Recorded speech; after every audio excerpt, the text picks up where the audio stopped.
அம்மாவும் நீரே எங்க அப்பாவும் நீரே, அம்மாவும் நீரே எங்க அப்பாவும் நீரே, பேர் சொல்லி அழைத்தீரே என்னை அள்ளி அணைத்தீரே, பேர் சொல்லி அழைத்தீரே என்னை அள்ளி அணைத்தீரே. இந்த உலகில் உம்மை தவிர எனக்கு எவரும் இல்லை. என்னை நேசிக்கின்றாயா, என்னை நேசிக்கின்றாயா, கல்வாரி காட்சியை கண்ட பின்னும் நேசியாமல் இருப்பாயா, கல்வாரி காட்சியை கண்ட பின்னும் நேசியாமல் இருப்பாயா. வானம் பூமி படைத்திருந்தும் வாடினேன் உன்னை இழந்ததினா, தேடி ரட்சிக்க பிதா என்னை அனுப்பிடவே ஓடி வந்தேன் மானிடனா, தேடி ரட்சிக்க பிதா என்னை அனுப்பிடவே ஓடி வந்தேன் மானிடனா. என்னை நேசிக்கின்றாயா, என்னை நேசிக்கின்றாயா,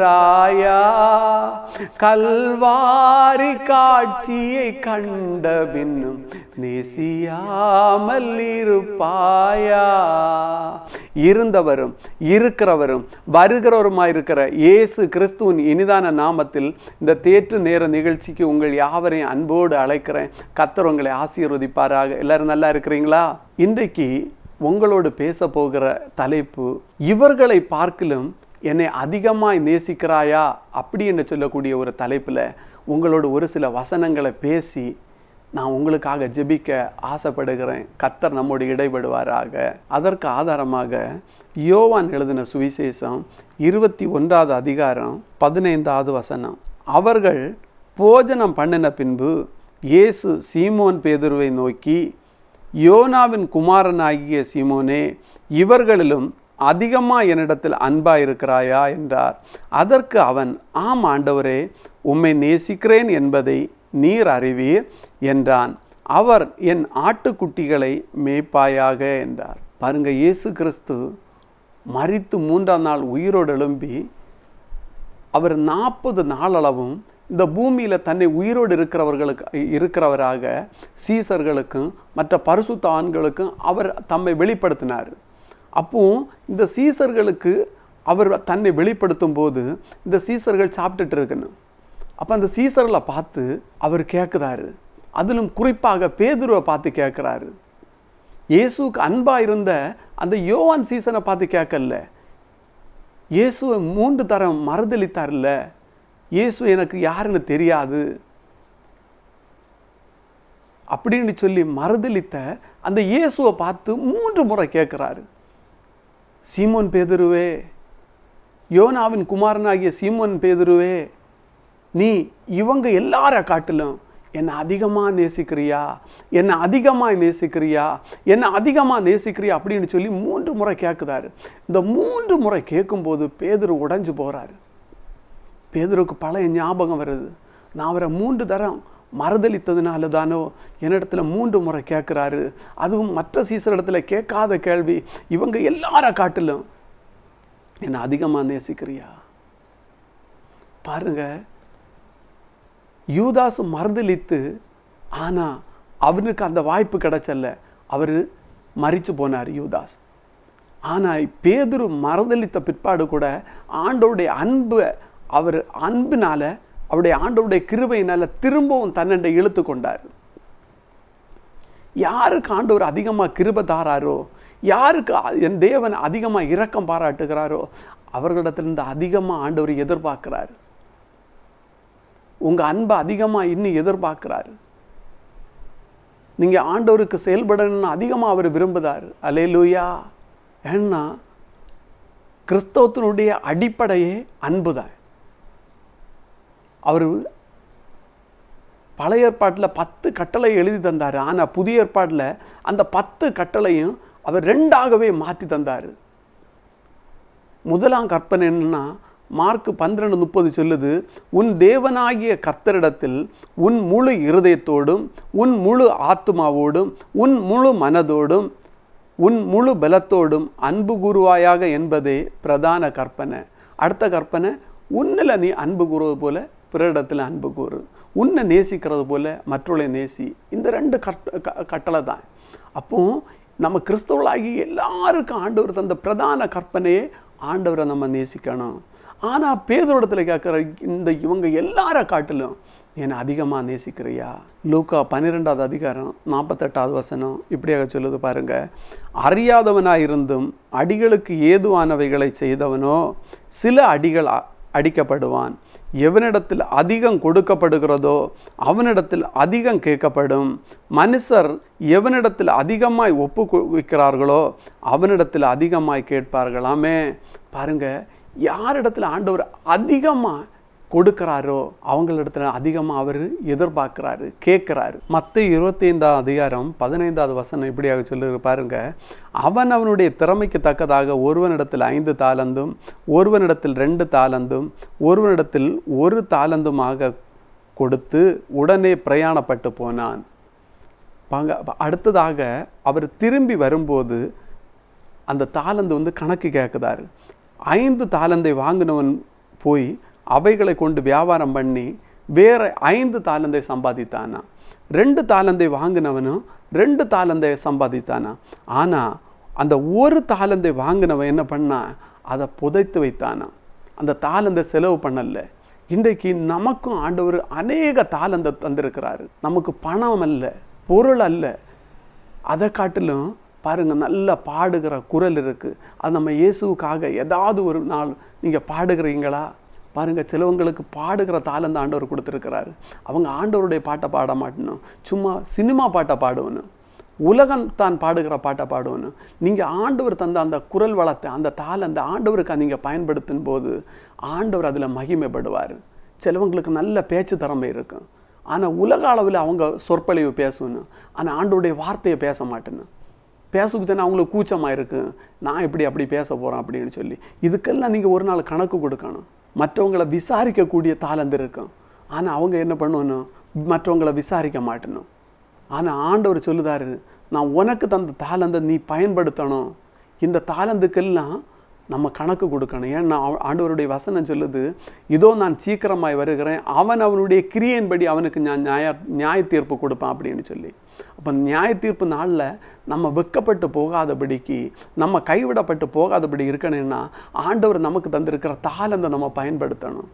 நமக்கு தந்திருக்கிற நேரம் ஒரு தாளந்து, நமக்கு தந்திருக்கிற ஆயுசு நாட்கள் ஒரு தாளந்து. ஆகவே நம்ம ஒவ்வொருவரும் நமக்கு தந்திருக்கிற தாளந்துகளை பயன்படுத்தும் போது ஆண்டவருடைய நாமம் மகிப்படும், ஆண்டவர் ராஜ்யம் கட்டப்படும். அநேகர் உங்க மூலமா இயேசு கிறிஸ்துவை அறிந்து கொள்வார்கள். ராஜா வருகிறார் ஆயத்தமாவோ, ராஜா வருகிறார் ஆயத்தமாவோ, இயேசு வருகிறார் எதிர்கொண்டு செல்லுவோ, என் இயேசு வருகிறார் எதிர்கொண்டு செல்லுவோ. பள்ளங்களெல்லாம் நிரம்பிட வேண்டும், மலைகள் குன்றுகள் தகர்ந்திட வேண்டும், கோணலானவை நேராகணும், கரடானவை சமமாகணும். அல்லேலூயா. பாருங்க, யாரிடத்திலும் கேட்காத கேள்வி பேதுருவிடத்தில் கேட்டதுக்கு காரணம், யாரிடத்திலும் செய்யாத அற்புதத்தில் பேதுருடைய வாழ்க்கையில் அவர் செய்திருக்கிறாரு. வேதத்தில் 8 விதமான காரியங்களை செய்திருக்கிறாரு. அது ஆண்டவர் நமக்கு எத்தனை காரியங்களை ஸ்தோத்திரம் நமக்கு தியானிக்க ஒரு வாய்ப்பு தாராரோ அப்படி நம்ம தியானிப்போம். ஸ்தோத்திரம். முதலாவது பேதுருவுடைய வாழ்க்கையில் செய்த அற்புதத்தை பாருங்க. யோவான் 21வது அதிகாரம் 3வது வசனம். சீமோன் பேதுரு மற்றவர்களை நோக்கி, மீன் பிடிக்க போகிறேன் என்றான். அதற்கு அவர்கள், நாங்களும் உம்முடனே கூட வருகிறோம் என்றார்கள். அவர்கள் புறப்பட்டு போய் உடனே படவேறினார்கள். அந்த ராத்திரியிலே அவர்கள் ஒன்றும் பிடிக்கவில்லை. பாருங்க, பேதுரு இரவில் மீன் பிடிக்க போகிறாங்க, ஆனால் அவங்களுடைய வலையில் ஒன்றுமே ஆகப்படலையா. அடுத்த வசனம் சொல்லுது, அவங்க தோல்வி அடைஞ்சு கரையில் நின்று இந்த வலையை அலசி கொண்டு இருக்கும்போது ஆண்டவருடைய வாழ்க்கையில் போகிறாரு. அவருடைய படகுக்கு நேராக போய் பேதுருவிட்ட சொல்லுதாரு, நீ உன்னுடைய படகை நீ ஆழத்தில் தள்ளிட்டு போ, வலது பக்கம் நீ வலையை வீசு அப்படின்னு சொல்லி ஆண்டவருடைய வார்த்தையை கேட்டு பேதுரு வலையை வீசினார். அந்த அடுத்த வசனங்கள் சொல்லுது, அந்த படகு நிரம்பத்தக்க வலை கிளியத்தக்க அளவில் ஆண்டவர் பெரிய பெரிய மீன்களை பிடிக்க செய்தார். அதில் குறிப்பிட்டு சொல்லுது 153 பெரிய மீன்கள். வேத அறிஞர்கள் இப்படி சொல்லணும், அந்த வலையில் ஓட்டல் உடசல் அதிகமாக இருந்ததுதான். அதனால தான் இரவில் அவங்களுக்கு மீன் கிடச்சல. ஏன்னா நிறைய நாள் அது பயன்படுத்தாத வலை. ஏன்னா அவங்க ஊழியம் செய்துட்டு இருக்கும்போது அதை பயன்படுத்தலை. அதை படகும் வலை எல்லாம் விட்டுட்டு தான் இங்கே ஆண்டவர் கூட ஊழியத்துக்கு வந்தேன்னு. அது நிறைய நாள் யூஸ் பண்ணதுனால அந்த வலை இட்டு போன வலையாக இருந்தது, அது பலவீனப்பட்ட வலையாக இருந்தது. அப்போது அவங்க ஆண்டுடைய வார்த்தையின்படி அவர் வலையை விட்ட போது அந்த அவங்க கரெக்டாக சொல்லணும் 153 ஓட்டைகள் இருந்திருக்கு. அந்த 153 ஓட்டையிலையும் ஒவ்வொரு ஓட்டையிலையும் ஒவ்வொரு பெரிய மீன்களை கொண்டு அந்த ஓட்டையை அடைச்சி அவங்களுக்கு மீன் பிடிச்ச செய்தார். அல்லேலூயா! பாருங்க, நம்ம ஆராதிக்கிற தேவன் எவ்வளவு நல்ல தேவன். நம்முடைய பலவீனம் என்னதுன்னு அவருக்கு தெரியும். நம்ம படுகிற உபத்திரம் அவருக்கு தெரியும். நீங்கள் விடுவ கண்ணீர் அவருக்கு தெரியும். ஆனால் அதுக்கு மத்தியில் ஏசப்பா எனக்கு உதவி செய்யுங்க அப்படின்னு சொன்னால் உங்கள் வாழ்க்கையில் அவருக்கு நீங்கள் இடம் கொடுத்தா பேதுருடைய வாழ்க்கையில் அவர் செய்த அற்புதம் உங்கள் வாழ்க்கையில் அவர் செய்வார். பாருங்கள், அந்த தோல்வியை அவர் ஜெயமாய் மாற்றி கொடுத்தார். அவங்க சொல்லணும், ஐயரே நாங்கள் இரவெல்லாம் பிரயாசப்பட்டோம், ஒன்று கூட அகப்படலை. ஆனால் உம்முடைய வார்த்தையின்படி நாங்கள் போடுகிறோம். உம்முடைய வார்த்தையின்படி நாங்கள் போட்ட போது படவு அமிழத்தக்க வலை கிளியத்தக்க, ஆனால் கிழிஞ்சு போகல. அவ்வளவு பெரிய பெரிய மீன்களை கிடைக்கச்சு. அதுக்கு காரணம் பேதுருடைய வாழ்க்கையில் ஆண்டவர் வந்தார். ஆண்டவருக்கு அவர் இடம் கொடுத்தார். இதனால தான் ஆண்டவர் பேதுருவே நீ இங்கே இவங்களை காட்டிலும் இந்த சீசர்களை காட்டிலும் நீ என்னை அதிகமாக நேசிக்கிறாய்ன்னு சொல்வதற்கு ஒரு காரணம். அல்லேலூயா! பலவீனன் அல்ல பலவான் நான் இயேசு சொன்னா, பலவான் நான் இயேசு சொன்னா. அல்லேலூயா அல்லேலூயா அல்லேலூயா ஆனந்தமே, அல்லேலூயா அல்லேலூயா அல்லேலூயா ஆரோக்கியமே, அல்லேலூயா ஆரோக்கியமே. அடுத்ததாக பேதுருடைய வாழ்க்கையில் மட்டும் செய்த அற்புதத்தை பாருங்க. மத்தேயு 17வது அதிகாரம் 24வது வசனம். அவர்கள் கப்பர்நகூமில் வந்தபோது வரி பணம் வாங்குகிறவர்கள் பேதுருவிடத்தில் வந்து, உங்கள் போதகர் வரி பணம் செலுத்துகிறது இல்லையா என்று கேட்டார்கள். செலுத்துகிறார் என்றான். அப்போ வரி வசூலிக்கிறவங்க பேதுருவிடத்தில் வந்து கேட்கணும், உங்கள் போதகர் வரி பணம் செலுத்த மாட்டாரா, நீங்கள் செலுத்த மாட்டீங்களா அப்படின்னு கேட்கும்போது அவர் சொல்கிறார் அவர் செலுத்துவார் அப்படின்னு சொல்லி. ஆனால் அடுத்த வசனம் சொல்லுது, பேதுரு வீட்டில் வரும்போது ஆண்டவர் முதல் கேட்ட கேள்வி, சீமோனே உனக்கு எப்படி தோன்றுகிறது, பூமியின் ராஜாக்கள் தீர்வையும் வரியையும் தங்கள் பிள்ளைகளிடத்திலோ அந்நியரிடத்திலோ யாரிடத்தில் வாங்குகிறார்கள் என்று கேட்டார். அதற்கு பேதுரு, அந்நியரிடத்தில் வாங்குகிறார்கள் என்றான். இயேசு அவனை நோக்கி, அப்படியானால் பிள்ளைகள் அதை செலுத்த வேண்டியதில்லையோ, ஆகிலும் நாம் அவர்களுக்கு இடரலாக இருக்கக்கூடாது. நீ என்ன பண்ணு, அப்பவும் மற்ற சீசர்கள் வரி செலுத்தி இருப்பணும். அவங்களுக்கு வரி செலுத்தாதது பேதுருவும் ஏசப்பாவும் தான். அதனால் அவர் சொல்லுதாரு, நீ கடலுக்கு போ. 27வது வசனம் பாருங்க. ஆகிலும் நாம் அவர்களுக்கு இடரலா இராதபடிக்கு நீ கடலுக்கு போய் தூண்டில் போடு. முதலாவது அகப்படுகிற மீனை பிடித்து அதன் வாயை திறந்து பார். ஒரு வெள்ளி பணத்தை காண்பாய். அதை எடுத்து எனக்காகவும் உனக்காகவும் அவரிடத்தில் கொடு என்றார். பாருங்க, மற்ற சீசர்களுக்கு இப்படிப்பட்ட அற்புதத்தை அவர் செய்யலை. ஆனால் பேதுருடைய வாழ்க்கையில் தனிப்பட்ட விதத்தில் அவருக்கு வரிக்கு பணம் கட்டுவதற்கு இல்லைன்னு சொல்லும்போது, நீ முதலாவது போய் ஒரு தூண்டில் போடு. அந்த தூண்டில் முதல் அகப்படுகிற மீனை வாயை திறந்து பாரு, அதில் ஒரு வெள்ளி காசு இருக்கும். அதை எடுத்து உனக்காகவும் எனக்காகவும் நீ வரி கொடு. அதனால தான் ஆண்டவர் திரும்ப திரும்ப பேதுருவிடத்தில் கேட்டார், நீங்கள் இவங்களை காட்டிலும் இந்த சீசர்களை காட்டிலும் என்னை அதிகமாக நேசிக்கிறையா பேதுரு? நேசிக்கிறே உம்மை தானே செய்யா, உம்மை தானே ஐயா. நேசிக்கிறே உம்மை தானே ஐயா, உம்மை தானே செய்யா. பாருங்க, ஆண்டவருடைய வார்த்தையை கேட்டு பேதுரு அப்படியே போறாரு. பேதுரு போகும்போது அவருடைய வார்த்தை இல்லாதவைகளை இருக்கிறதை போல் அழைக்கிற தேவன், அவர் போய் தூண்டில் போடும்போது கடலுக்குள்ள கிடந்த மீன் வாயில வெள்ளி பணத்தை கொண்டு வந்து இந்த தூண்டில போய் மாட்டுது. பாருங்க, அவர் எவ்வளவு வல்லமை உள்ள தேவன். அவர் சொல்ல ஆகும், அவர் கட்டளையிட அப்படி நிற்கும் வசனம் சொல்லுது. நீங்க ஆண்டவரை சார்ந்து வாழ்ந்து பாருங்க, உங்க வாழ்க்கையில எந்த ஒரு குறையையும் ஆண்டவர் அனுமதிக்க மாட்டார். மூன்றாவதாக பேதுருக்காக மட்டும் செய்த அற்புதத்தை பார்ப்போம். மத்தேயு 14வது அதிகாரம் 28வது வசனம். பேதுரு அவரை நோக்கி, ஆண்டவரே, நீரே ஆனால் நான் ஜலத்தின் மேல் நடந்து உம்மிடத்தில் வர கட்டளையிடும் என்றான். இந்த சம்பவத்தை உங்களுக்கு எல்லாருக்குமே தெரியும். ஆண்டவர் தம்முடைய சீசரெல்லாம் நம்ம அக்கறைக்கு போவோம், நீங்கள் ரெடி ஆகுங்க அப்படின்னு சொல்லி முதலாவது அவங்கள அக்கறைக்கு அனுப்பி வச்சுட்டு தான் ஆண்டவர் என்ன பண்ணார், ஜெபம் பண்ண ஆரம்பித்தார்.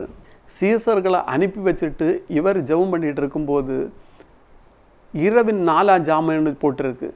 அந்த நடு ராத்திரியில் இவங்க போயிட்டு இருக்கிற படகுக்கு எதிராக காற்றும் கடலும் கொந்தளிப்பு அதிக ஸ்தோத்திரம்.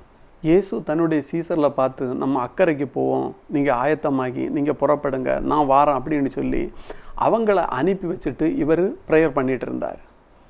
ஆனால் அந்த நடு ராத்திரி ஆகும்போது கடலில் கொந்தளிப்பு ஏற்பட்டு காற்றும் கடலும் அவங்களுக்கு எதிராக செயல்பட்டதுனால படகு அமிழத்தக்க அளவுக்கு தண்ணீர் அவங்களுக்கு அந்த படகுக்குள்ளே வந்துருச்சு.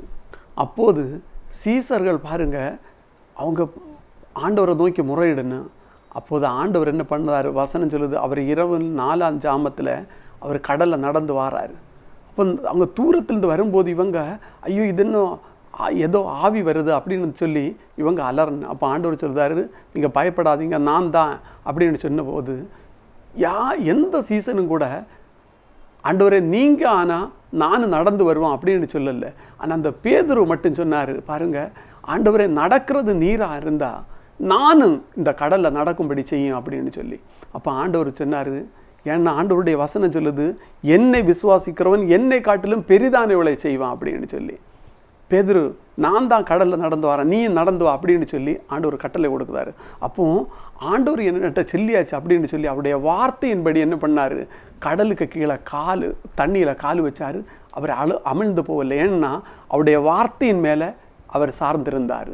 ஆனால் கொஞ்சம் தூரம் போக போக அவருக்கு அவருடைய பார்வை ஆண்டவரை விட்டு கடலை பார்க்க தொடங்கினார்.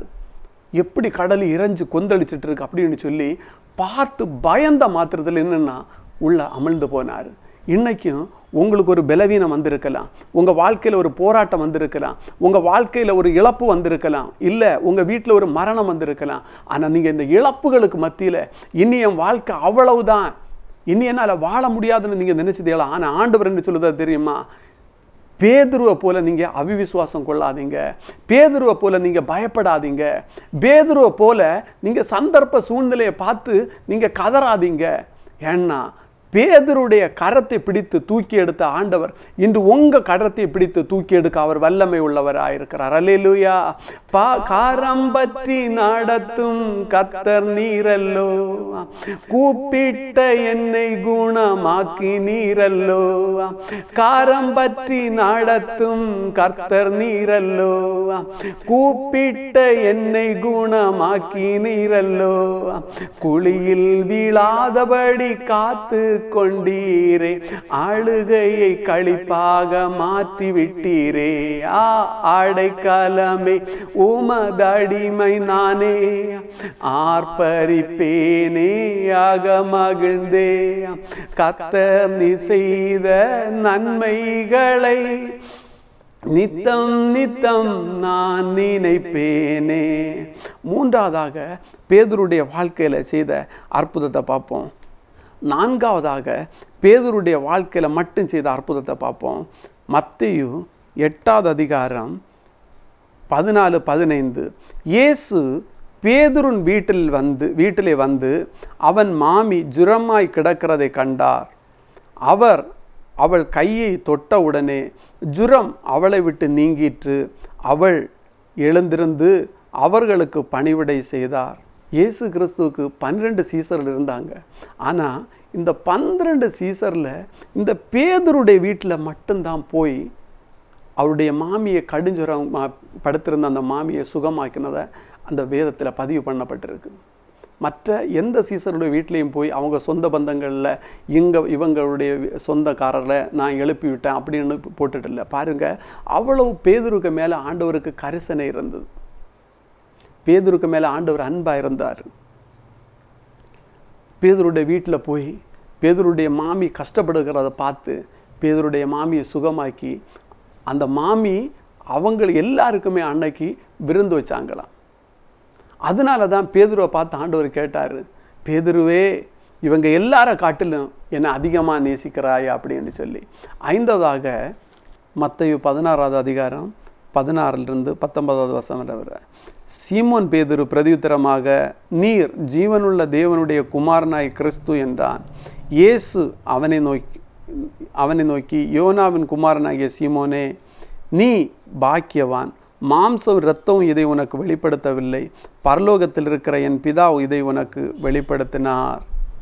பாருங்க, ஆண்டவர் எந்த ஒரு சீசனுக்கும் கிடைக்காத ஒரு வெளிப்பாடு இந்த பேதுருக்கு கிடைச்சது. எல்லா சீசர்கள்ட்டையும் ஆண்டவர் கேட்குதாரு, என்ன நீங்கள் என்ன நினைச்சுக்கிறீங்க, என்ன மற்றவங்க என்ன பற்றி என்ன சொல்லுன்னு அப்படின்னு சொல்லும்போது சிலர் சொல்லுன்னு நீங்கள் எலியா, சிலவங்க சொல்லுன்னு நீங்கள் யோனா அப்படின்லாம் சொல்லுன்னு. ஆனால் இந்த பேதுரு மாத்திரம் சொல்லுதாரு, நீர் ஜீவனுள்ள தேவனுடைய குமாரனாகிய கிறிஸ்து. இவ்வளோ பெரிய வெளிப்பாடை கிடைச்சதுனால தான், இவ்வளோ பெரிய வெளிப்பாடை பரலோகம் அவருக்கு கொடுத்ததுனால தான் ஆண்டவர் திரும்ப திரும்ப கேட்குறாரு, பேதுருவே நீங்கள் இவங்களை காட்டிலும் என்னை அதிகமாக நேசிக்கிறாயா அப்படின்னு சொல்லி. அப்படி அவங்க அந்த ஒரு வெளிப்பாடு கிடைச்ச உடனே அடுத்த அந்த வசனம் சொல்லுது, மேலும் நான் உனக்கு சொல்லுகிறேன், நீ பேதுருவாய் இருக்கிறாய், இந்த கல்லின் மேல் என் சபையை கட்டுவேன், அதை பாதாளத்தின் வாசல்கள் அதை மேற்கொள்வதில்லை, பரலோக ராஜ்யத்தின் திறவுகோலை நான் உனக்கு தருவேன். பாருங்க, பேதுருக்கு அடுத்த செய்த காரியங்கள். முதலாவது ஒரு பெரிய வெளிப்பாடை கொடுத்தாரு. அதுக்கப்புறம் சொல்லுதாரு, உன் மூலம்தான் சபைகள் ஸ்தாபிக்கப்படும், அந்த சபையை எந்த பாதாளத்தின் வல்லமையும் எந்த பிசாசும் எந்த மந்திரவாதியும் மேற்கொள்ள முடியாது, அழிக்க முடியாது அப்படின்னு சொல்லிட்டு அடுத்த ஒரு வாக்குத்தத்தம் கொடுக்குறாரு, இந்த பரலோகத்தில் இருக்கிற திறவுகோலை நான் உனக்கு தருகிறேன். இப்படிப்பட்ட பெரிய பெரிய காரியங்கள் பேதுருடைய வாழ்க்கையில் நடந்தது நிமித்தமாக தான், என் தேவனாகிய கர்த்தருடைய வாழ்க்கையில் செய்தது நிமித்தம்தான் திரும்ப திரும்ப ஆண்டவர் கேட்குறாரு, என்னை அதிகமாக நேசிக்கிறார். ஏன்னா யார் இடத்துல ஆண்டவர் அதிகமாக கொடுக்குறாரோ அவரிடத்துல அதிகமாக கேட்பார். அல்லேலூயா. அடுத்ததாக லூக்கா 22வது அதிகாரம் 31-32 வசனங்களை வாசிக்கும்போது, பின்னும் கர்த்தர், சீமோனே சீமோனே, இதோ கோதுமையை சுலகினால் புடைக்கிறது போல சாத்தான் உன்னை புடைக்கிறதற்கு உத்தரவு கேட்டுக்கொண்டான். நானோ உன் விசுவாசம் ஒளிந்து போகாதபடிக்கு உனக்காக வேண்டிக் கொண்டேன். நீ குணப்பட்ட பின்பு உன் சகோதரரை ஸ்திரப்படுத்து என்றார்.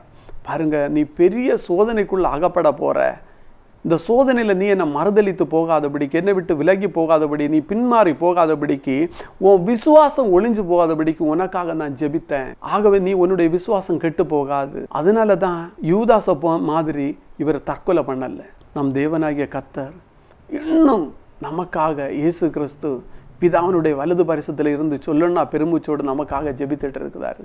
அதனால தான் இன்னும் நீங்களும் நானும் இன்னும் உயிரோடு இருக்கிறோம்.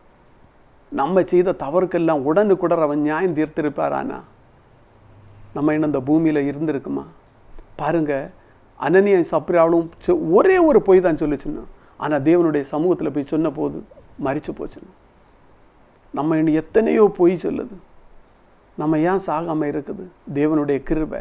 அவர் நமக்காக எப்போதும் ஜெபித்து கொண்டு இருக்கிறாராம். ஆகவே நீங்கள் உங்களுடைய பலவீனத்தில் ஆண்டவருடைய பலன் வேணும்னு கேளுங்க. நான் அதிகமாக ஆண்டவர்கிட்ட கேட்குது, ஆண்டவரை இன்னும் கொஞ்சம் எனக்கு கிருபை தாருங்கப்பா, உங்களுக்காக வாழ, உமக்காக பெரிய காரியங்களை செய்ய இன்னும் எனக்கு கொஞ்சம் கிருபை தாருங்க ஏசப்பா, இன்னும் கொஞ்சம் என்னுடைய வாழ்க்கையில் இரக்கம் பாராட்டுங்க, இன்னும் எனக்கு கொஞ்சம் தயவு தாருங்க ஆண்டவரே, இன்னும் என் சரீரத்தை பலப்படுத்துங்க ஏசப்பா, என்னால் அதிகமாக உட்கார முடியலையே ஏசப்பா, என்னால் அதிகமாக பிரசங்கம் பண்ண முடியலையே ஏசப்பா அப்படின்னு சொல்லி நான் இன்னும் தேவனிடத்தில் கிருபைக்காய் கெஞ்சுக்கிறேன். ஆண்டவர் அப்படிப்பட்ட கிருபை ஆண்டவர் தந்திருக்கிறார். அல்லேலூயா. உங்களுக்கும் தருவார். அல்லேலூயா. யோவான் 18வது அதிகாரம் 10வது வசனம். அப்பொழுது சீமோன் பேதுரு தன்னிடத்தில் இருந்த பட்டயத்தை உருவி பிரதான ஆசாரியனுடைய வேலைக்காரனை வலது காதர வெட்டினான். அந்த வேலைக்காரனுக்கு மல்கூஸ் என்று பெயர். பாருங்க, ஏசப்பாவை பிடிக்க யூதாசு ஒரு கூட்ட ஜனங்களையும் பிரதான ஆசாரியரையும் வேத பாரகரையும் கூட்டிட்டு வந்தபோது பேதுரு அந்த கோபப்பட்டு என்ன பண்ணானா, அந்த பிரதான ஆசாரியனுடைய வேலைக்காரனை அவருடைய காதரை வெட்டி போட்டாராம். ஆனால் இந்த பேதுருக்காக மட்டும் பாருங்க, ஆண்டவர் அந்த காதை எடுத்து அந்த வேலைக்காரனை சுகமாக்கினார். அந்த காதை பழைய காதை போல மாற்றினார். காரணம் என்ன? நாளை பேதுரு செய்ய போகிற ஊழியத்தில் இது ஒரு தடையாக வரக்கூடாது. பேதுரு ஒருத்தனை கொலை செய்ய முயற்சி பண்ணார். பேதுரு ஒரு கொலைக்காரன், பேதுரு ஒரு குற்றவாளி என்று சொல்லி மற்றவங்க குற்றஞ்சாட்டக்கூடாது என்ற ஒரே ஒரு நோக்கத்தோட பேதுருக்காக இப்படிப்பட்ட அற்புதத்தை ஆண்டவர் செய்தார். அதனால தான் ஆண்டவர் என்னை நீ நேசிக்கிறாயா, என்னை இன்னும் அதிகமாக நேசிக்கிறாயா அப்படின்னு அவர் கேட்டார். இன்னும் பாருங்க, நம்மளிடத்துல அதே கேள்வியை கேட்குறாரு. என் மகனே, நீ என்னை நேசிக்கிறாயா, என் மகளே நீங்கள் இவங்களை காட்டிலும் அதிகமாக என்ன நேசிக்கிறாயா அப்படின்னு ஆண்டவர் கேட்குறாரு. வெளிப்பட்டத்தில் ஒரு வசனம் இருக்குது பாருங்க, உன்னிடத்தில் ஒரு குறை உண்டு, ஏன்னா நீ ஆதியில் கொண்ட அந்த அன்பை நீ விட்டு விட்டாய் அப்படின்னு. அநேகர் பாருங்க, நம்ம ரட்சிக்கப்படுகிற நாளில் நம்ம கொஞ்சம் உற்சாகமாக இருக்கிற நாளில் அதிகமாக நம்ம செயல்படும். ஆனால் போக போக போக அன்னைக்கு மாதிரி நம்மளால் ஜெபிக்க முடியலை, அன்னைக்கு மாதிரி ஓடி ஓடி சபைக்கு போக முடியலை, அன்னைக்கு மாதிரி நம்மளால் உபவாசிக்க முடியலை, அன்னைக்கு மாதிரி மற்ற அழிஞ்சு கொண்டு இருக்கிற ஆத்துமாக்களுக்காக கண்ணீர் வடிக்க முடியலை. இதுக்கெல்லாம் என்ன காரணம்? என்ன? ஆண்டவரிடத்தில் உங்களுக்கு அன்பு குறைந்து போகுதுன்னு சொல்லி தான் அதுக்கு அர்த்தம். ஆகவே ஆண்டவருடைய வசனம் சொல்லுது, நீ எந்த இடத்துலேருந்து விழுந்தியோ அந்த இடத்துலேருந்து திரும்பு. நீ ஆண்டவரிடத்துல திரும்பின ஆண்டவர் உன்னிடத்துல திரும்புவார். அல்லேலூயா. சரி, நமக்கு ஜெபம் பண்ணி, ஆண்டவரே நீங்கள் தந்த நல்ல வார்த்தைகளுக்காக உமக்கு நாங்கள் நன்றி செலுத்துகிறோம். ஆண்டவரே ஏசப்பா, இவர்களை பார்க்கல என்னிடத்தில் அதிகமாக அன்பாக இருக்கிறாயா என்று கேட்டீரப்பா, அதுபோல் இன்று எங்களிடத்தில் நீர் கேட்டுக்கொண்டு இருக்கிறீரப்பா. நாங்கள் எப்படி இருக்கிறோம் என்பது உமக்கு தெரியும் ஆண்டவரே. நாங்கள் எல்லாம் குறைவுள்ள மனிதர்கள் ஆண்டவரே. எங்களுடைய குறைகளை மன்னித்து எங்களை ஆண்டவரே உம்முடைய நிறைவினால் நிரப்பும்படியாய் ஜெபிக்கிறோம். பலவீனத்தோடு இருக்கிறவள் உண்டப்பா, போராட்டத்தோடு இருக்கிறவள் உண்டு, உபத்திரவத்தோடு இருக்கிறவள் உண்டு. இயேசுவின் நாமத்தில் இவள் ஒவ்வொருடைய சரீரத்தில் இருக்கிற கட்டுகளை உடைத்து அவளை நீர் விடுதலையாக்கும்படியாய் ஜெபிக்கிறோம். உன் வியாதியை உன்னை விட்டு விலக்குவேன் என்ற வார்த்தையின்படி அது எவ்வளோ பெரிய வியாதியாக இருந்தாலும், அது எவ்வளோ பெரிய பலவீனமாக இருந்தாலும், அது எவ்வளோ பெரிய போராட்டமாக இருந்தாலும் இயேசுவின் நாமத்தில் அது வெளியேறும்படியாய் ஜெபிக்கிறேன். கர்த்தர் உபத்திரவப்பட்டவருடைய உபத்திரவத்தை அற்பமாக எண்ணாமலும் அருவருக்காமலும் இருக்கிற தேவன் அல்லவா ஆண்டவரே. எல்லாருடைய உபத்திரவத்தையும் கர்த்தர் எடுத்து போடுவீராக. எல்லா கண்ணிலிருந்து வழிகிற கண்ணீரையும் துடைப்பீராக என்று ஜெபிக்கிறோம். ஆறுதலற்று தேர்தலற்று இருக்கிற ஒவ்வொருவரையும் ஆசீர்வதிங்க. துதி கன மகிமை எல்லாம் நீங்கள் எடுத்துக்கொள்ளுங்க ஏசப்பா. எங்கள் மீட்பர் இரட்சகருமா இருக்கிற இயேசு கிறிஸ்துவில் ஜெபிக்கிறோம் நல்ல பிதாவே. Amen amen. God bless you. நல்ல தெய்வ செய்தியை கேட்டீங்க. இந்த ஜாய் குட் நியூஸ் டிவி சேனலுக்காகவும் இந்த தேற்று நேர நிகழ்ச்சிக்காகவும் ஜெபித்துக் கொள்ளுங்க. கர்த்தர் உங்களை ஆசீர்வதிப்பாராக.